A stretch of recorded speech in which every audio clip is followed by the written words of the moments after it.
En 2022, la désertification médicale a pris tout son sens à Loris. Le village comptait encore 3 médecins généralistes l'année dernière. Ils ne sont plus que 2 pour 4000 habitants. Et on est obligé de chercher, des fois de faire pas mal de kilomètres pour trouver un médecin de libre et en cas d'urgence, c'est assez compliqué. Je pense que les jeunes médecins veulent travailler d'une façon différente, qui veulent plutôt des maisons médicales, qui veulent travailler en équipe, pas tout seul. Le docteur Jean Auflac s'est installé à Loris il y a 5 ans. Depuis, 8 médecins sont partis à la retraite dans le canton. Le docteur a dû faire face à l'afflux de nouveaux patients, jusqu'à saturation.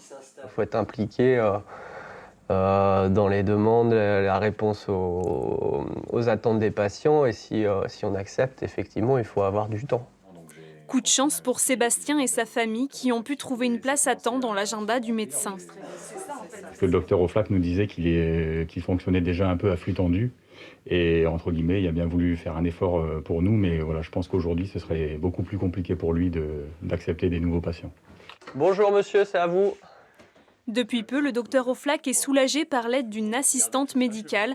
Malgré ses semaines de 50 heures, il ne regrette pas d'avoir choisi ce cadre de vie et reste optimiste. Et si son histoire pouvait donner l'exemple? Si c'était à refaire, je le referais 4 fois, hein, c'est sûr.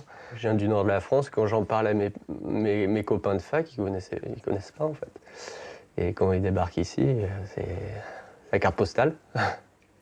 Aide de l'ARS, de la région et de la sécurité sociale, les avantages sont nombreux pour les médecins qui viendraient s'installer à Loris. À la maison médicale, tout est prêt pour les accueillir.